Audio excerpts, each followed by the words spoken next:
Hi everyone, I'm Roger Herring. I am the Investor's Accountant. Welcome to an edition of Tax Update. This is where I teach you some tax tricks to keep your money where it belongs, in your pocket. That's right. So, I always like to ask the question when somebody says, can I deduct this? I said a better question is, how can I deduct this? For example, how would you like to be able to write off every single mile that you drive as a business mile? Well, you're not going to get every single one, but there is a way to capture most of them. And today I'm going to explain it to you. And it involves using a trick called home office. Yeah, home office is not a great big expense on there, and some people are afraid of it. But you know what? Home office is a gateway. So let's just kind of go to my whiteboard and let me explain this. Okay, guys, so here's how this works. What you want to have is either a ordinary home office or an admin home office. Now, what's the difference?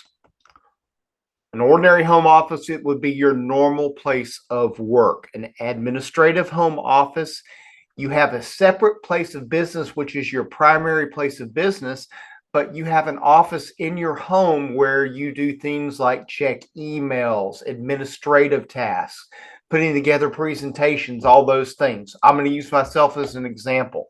I'm in my office. This is where I come to every single day to work.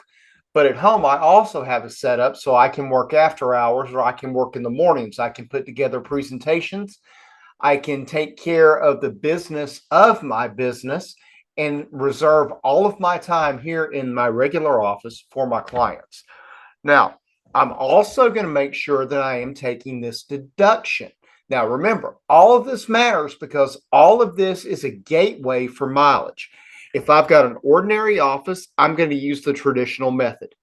And basically, that means I am going to take a percentage of my home. I'm going to say square footage of my home office over total square footage of my house, the livable square footage.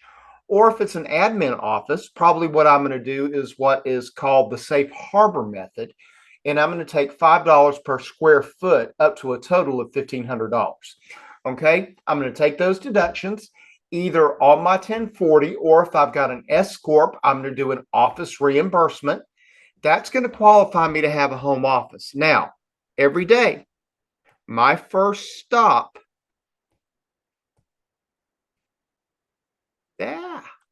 number one stop, home office. What am I going to do here? I'm going to check email. I'm going to check the bank accounts. I'm going to work on presentations. I'm going to do any normal admin tasks that I would normally do if I came into the office, but I'm going to go ahead and do it at home. Now, when I get in the car and I drive 7 miles to my regular office, instead of commuting miles, that's what these are normally called. These are no longer commuting. These are now business miles. The key is I stopped right here in the home office. Now I go to my regular office. And let's say after I go to the office, I'm going to the bank on business.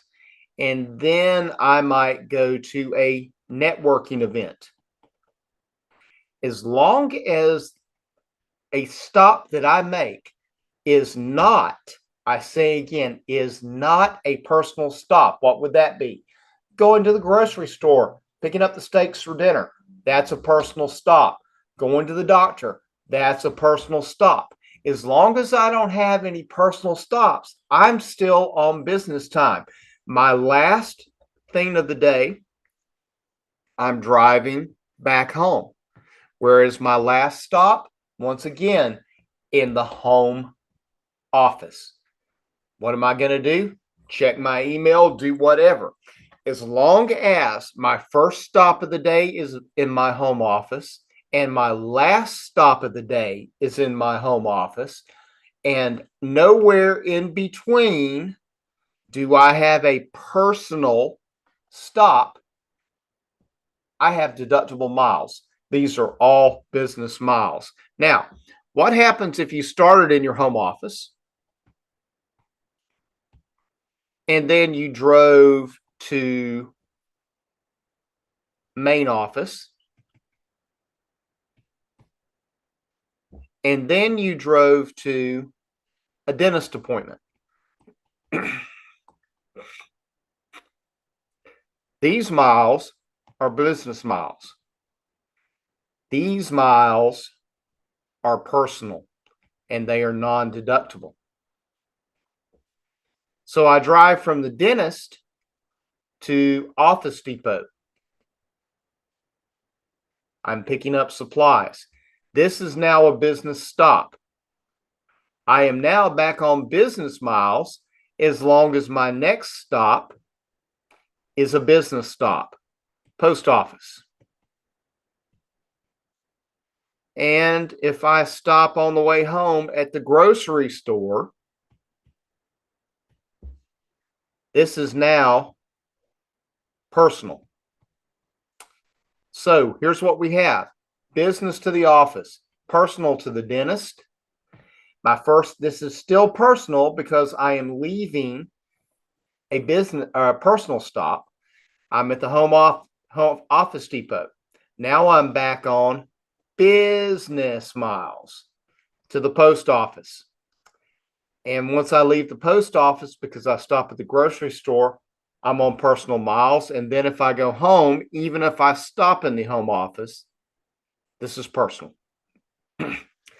So the key to amassing the mileage, and if you're in a real estate profession and you need the hours to qualify real estate pro, or you're going to a property and you need to qualify material participation, the key is start in the home office, do nothing but business stops, save your personal for a different time.